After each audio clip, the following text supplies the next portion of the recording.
Hello, welcome to Now Tell Us. This is a place where we have guests come and tell us stories. They come and inspire us. They come and educate us. And always we are having great guests with us. Today we have a special guest who is telling us to live without habits. I don't know what's in that. I have not heard before someone tell me to drop my habits. So it's something that we are going to learn together.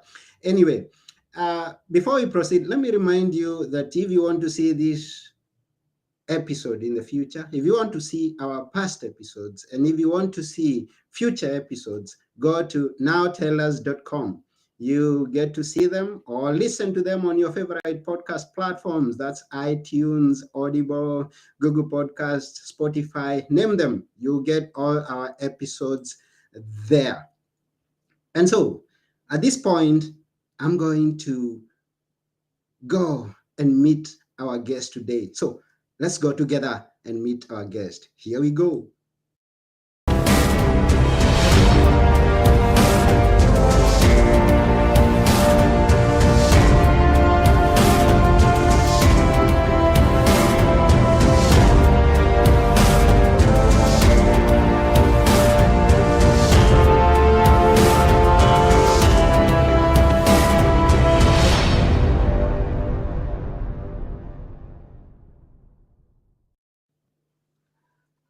Hello, Tricia. Hi, how are you?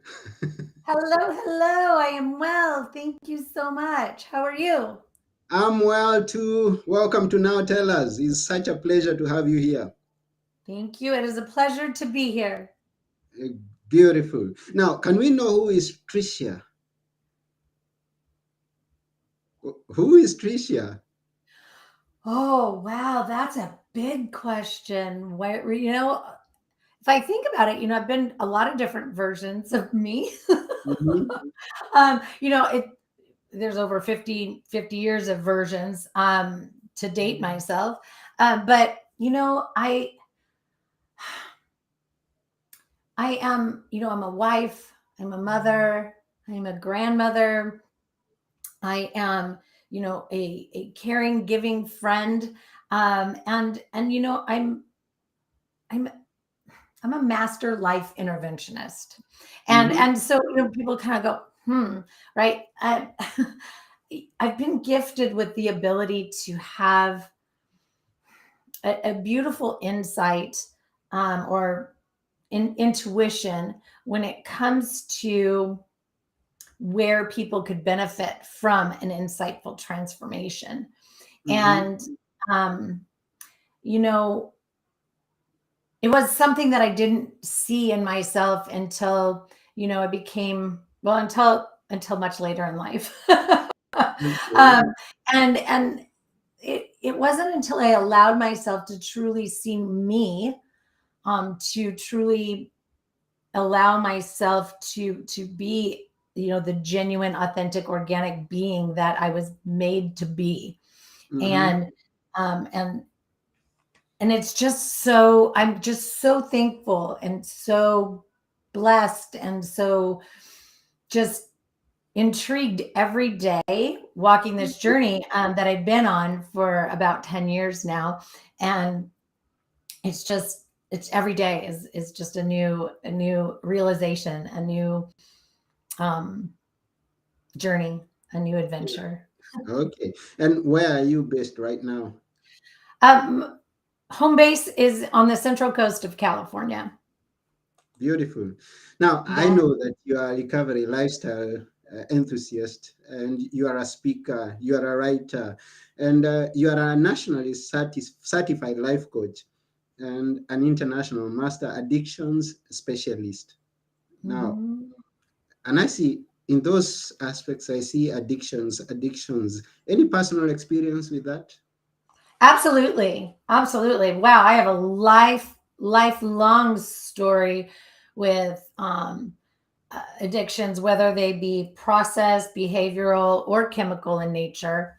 Um, and it really dates all the way back. I think I was born that way, Mm-hmm. always with that need for control and perfectionism, and this like internal pressure to perform, people pleasing, codependency, food addictions, eating disorders, disordered eating.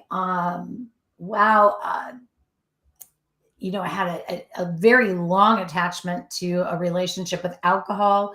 And, you know, uh, and ultimately at, one point, I had, some pharmaceuticals on board, right? Like it was just the habitual way that I did everything, right? Like even with Motrin, Mm-hmm. right? Like even with Motrin, it would be like wake up and like take it prophylactically to make sure, like just in case I might feel a little pain today, like I'm just going to go ahead and take 800 milligrams of Motrin to make sure I have 12 hours where I don't have to worry about maybe feeling pain. And anyway, so yes, I could talk for hours about all of the addictive ways that I functioned until I realized, that that's what I was doing. Mm-hmm. And sure, there were some that were seated in traumas and coping, some that were emotional releases, some that were, more mental health related, Mm-hmm. eating disorders and disordered eating, and food addiction, like they're a whole different thing, right? Like we're talking about a big relationship. It's not something that we can just put down. We can't just say like, I'm going to not eat. Although I gave that a try. Mm-hmm. And that didn't serve me well either. So, our relationship with food and our physical body and what the image that we see in the mirror and the language that we use when we speak to ourselves about ourselves, it's it's huge. It's huge. So it's a longer journey, and that's probably my longest recovery journey that I've been on. In fact, Mm-hmm. it's been 25, 26 years now. Okay. And when you are going through those addictions and those disorders, eating disorders, what effect had it on you and your way of living and your career and your relationships? What effect? Well, I'd like to I'd like to say like I did all right, right? Like my husband and I, since I met my husband, 20 almost 26 years ago, 25, 26 years ago, it actually looked a whole lot different than it did before that. Mm-hmm. And so, it really, I mean, sure, it had an impact, but not so much. It was more of a personal impact, right? Like, you know, being a parent with somebody and allowing unconditional positive regard in my life really was like a huge life change for me. That's why I say, like 25 years ago, 26 years ago, like everything like really turned around for me, Mm-hmm. although there were still habits that were holding me hostage. Mm-hmm. So no, I've had it, the last 25 years have been beautiful. We've had to face a lot of things, the internal turmoil, right? Because not everything's ready to heal at the same time. Mm-hmm. So whereas, you know, so a recovery journey or, letting go of addictions and habits and things, they have their own way of being ready. And so, you know, I was always able to put my family in first position and show up. Now I know not everybody can do that, Mm-hmm. but we have five amazing, thriving adult children, and so there isn't, I don't have like one of those ugly stories that most people associate with it. Oh, yeah, So because you've had so I'm many stories. fortunate. I'm Mm-hmm. fortunate, you Mm-hmm. know. Um, but it was still there nonetheless, which I think is so important to normalize because Mm-hmm. most of the people that come to see me are like, I don't want to go to treatment, right? I'm like, well, what makes you think you have to, right? So there's, there's a space for the different levels of treatment that we have, and I've Mm-hmm. worked in every single one of them, and I feel blessed to have spent time in each level of mental health and addiction recovery, so that I really have that heightened awareness of who belongs where when, Mm-hmm. right? But so there are high functioning high profile business people that are functioning inside of their lives, yet still are being held hostage by these habits and addictions and negative attachments that are really just crumbling your lives. And what we don't realize, and to further go back to your question, to maybe answer it a little bit better, it was an internal, bondage, if you will, right? Like, Mhm. I had to have things a certain way. Things had to happen at a certain time, or, everything had to be, just so. I became uncomfortable inside of my own skin. Mhm. I became emotionally uncomfortable. I Mhm. became unstable and rocky. So, um, that rigidity is of that, gotta have, it's 5 o'clock somewhere, right? Mhm. uh, yeah. Yeah. Okay. That's good and well put. Now, how was your journey on? I mean, on recovery? How did you recover from those addictions? Those. Yeah. Well, again, like I mentioned, there's the different levels of Mhm. standardized treatment for everybody. I did visit that. I needed, wanted to do things safe and smart, um, and alcohol and benzodiazepines, which most people, to give everybody something, like Xanax, um, removing those things from your body, from your system, when you've had them on board for a long time, is Mhm. extremely dangerous. So, I educated myself to that. I went to a medical detox where I could be monitored. My blood pressure was high. My, liver functions were, acting up. And, so I went and I did that. And I actually I picked out a 30-day treatment program where I, just went, reset. And that was wonderful. And it was beautiful. Um, and I felt stabilized, but it was when I came home that, you know, I was like, okay, so they, the now what's next, right? Like I had I had like 30, 40 years of conditioned way of doing things, right? Like, Mhm. oh, end of the day, reach for a beer, or, just even, again, those attitudes and behaviors and just the processes, Mhm. the process addiction of everything having to be just so, like, anyway, there just wasn't really anything offered to somebody like me who just wanted to learn how to experience their environment and living differently. There was nothing wrong with my environment. I just Mhm. wanted I just wanted to experience it differently. So I went to school, Mhm. right? Like, so for me, I went to school, I dove in and I studied and learned everything for 5.5 years, about process behavioral and chemical addictions. And what I uncovered was truly, transformative, because I taught myself the practical application of those psychological skill sets and tactics. Um, and, and, I incorporated them in my life, and I learned how to use them in all different kinds of categories. And it changed the lens in which I saw the world.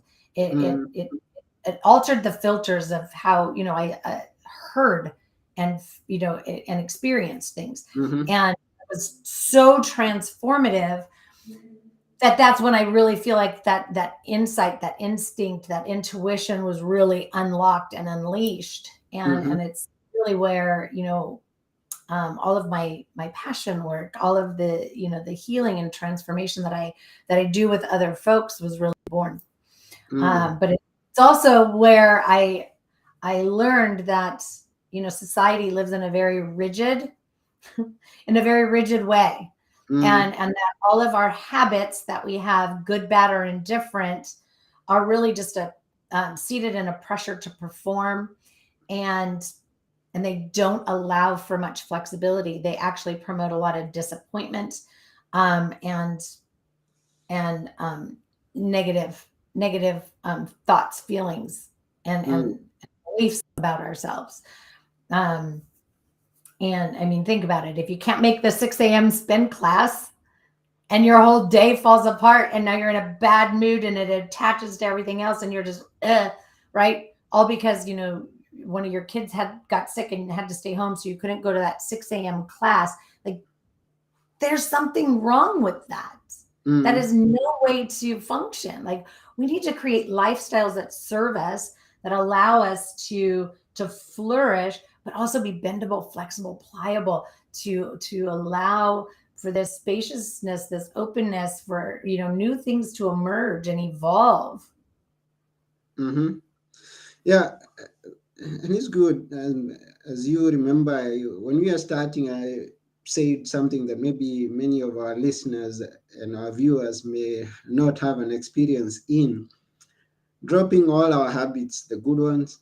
I mean, the bad ones, because that's what we are used to, dropping my bad habits and also my good habits. And this is what you're talking about, being constrained by the habits that we take. Maybe you can drive us towards understanding more deeper, because you have gone to school and got a degree, and through your research, through your experiments, your personal experiences, you can enlighten some of our listeners and our viewers.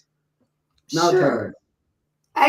This could, I don't know, this could open up a whole ton of conversations, right? Like, on all the different things. But if you just even think about how frequently or often you feel overwhelm, how frequently or often you feel this struggle, right? Like, I'm juggling and I'm multitasking and I'm just all over the place, right? Like, oh, or even that need to be everything to everybody, right? That Mm-hmm, people pleasing, right? And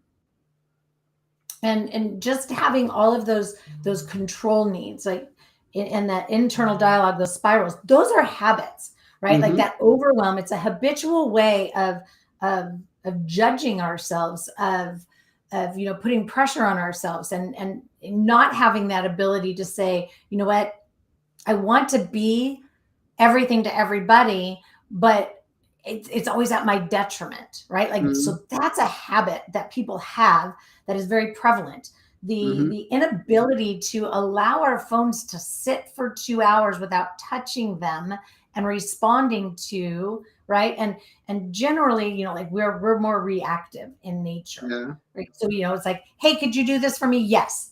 Well, you did not at once. There was not even one pause of a second to think of how it might impact you, or do you even want to, or do you have space to, right? Like, if it's noon, your day should already be set up, right? Like, Mm-hmm, so there's all kinds of things. So, people will say, oh, I'm gonna, end this habit, and I'm gonna use something a little bit easier for people to understand, because mm-hmm, those process and behavioral addictions can kind of be a little, tricky to navigate through. And it's usually something I uncover when we talk about something like more like this, right? mm-hmm, My relationship with alcohol since the pandemic began has gotten a little bit out of control, right? Like, I've mm-hmm, noticed, instead of drinking on, Fridays and Saturday evenings, that I'm, having a bottle of wine every night.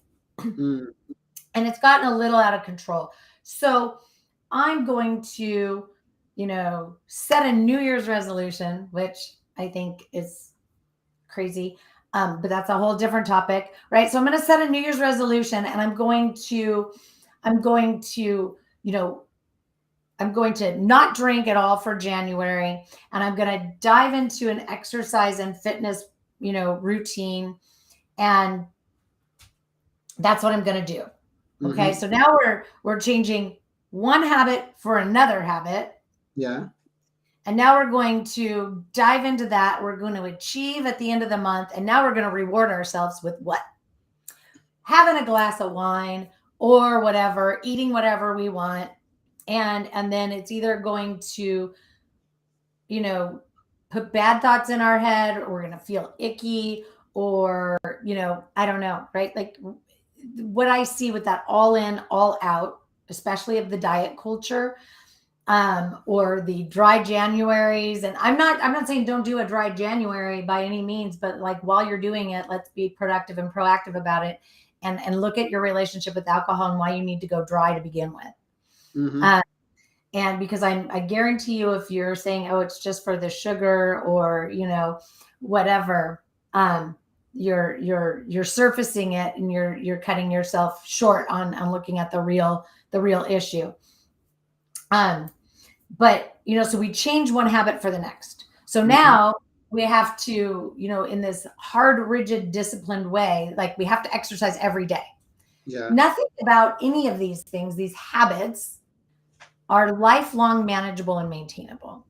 So if you want to get healthier, you want to get more fit, if you want to eat better, you want to sleep better, you want to have more mental clarity, you want to have less overwhelm, and you want to have, more playtime, you want to have a better life balance. And let me tell you, life balance consists of 14 different categories. Anything less than that, you're not really doing the deal.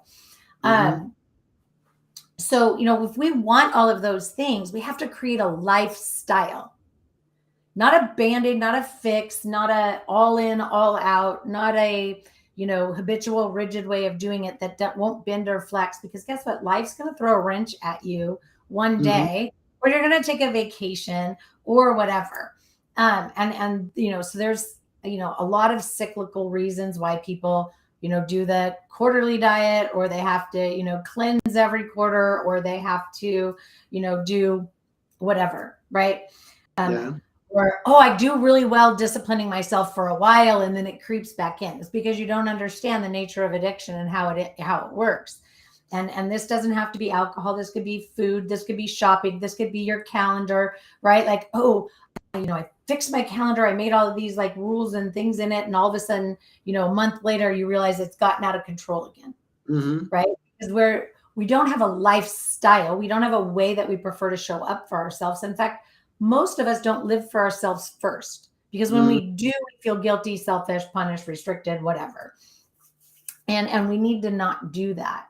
So when we make a lifestyle, it's not habitual. It's, I prefer, right, to be healthier. Well, lifelong, manageable, and maintainable. Everybody can get physical activity 3 days a week, right? I need more than that. Okay, great. But if you set yourself up to expect 3 days, and you get more, then that's a bonus. That's a reward. But if you set yourself up to need to, be physically active 6 days a week, and you fall short, now you're falling short. Now you're like, I didn't make my, I didn't hit my goal. And goals are rigid, and they're a pressure to perform in and of itself. Like, stop setting goals. Have aspirations. Know what objectives are going to get you there, and learn along the way. Allow yourself to venture off the path a little bit, smell some roses. I don't know, right? Like, everything in life doesn't have to be just so. So we need a little bit of flexibility, bendability, pliability, less pressure. If it takes you a year to lose the 30 pounds and you do it healthy and you keep it off and it doesn't ever come back, like, isn't that better than like losing the 30 pounds for a couple of months and then having it creep back in over a couple of months and then needing to do it again? Definition of insanity. Doing the same thing over and over again and expecting a different result. Okay, we get that. Now, I know that you've been working with people and helping them on their journey from recovery. How do you go about that? Wow, several ways. There are several ways, because everybody is a unique being, right? So everybody has their own story, their own journey, their own needs. And so, it's very important that, I meet each person where they are. But to give you, right, so we have Learn to Live Free is the foundational core work of developing the emotional intelligence you didn't know you didn't have, but need to experience living different. It's proven time after time after time, 10 years straight, gets well over 95% life satisfaction in the people that have come to do this work with me. Evolve is a little bit longer, a little bit larger of a journey, but it's for those people who are really serious, that really want to, one, get all of that emotional intelligence, but also believe in the true value of conditioning it as a new way of being, but also inviting all of that personal esteem that is missing from our lives, removing comparison, removing trying to live up to some ideal that's, a societal, image of what things are to be like.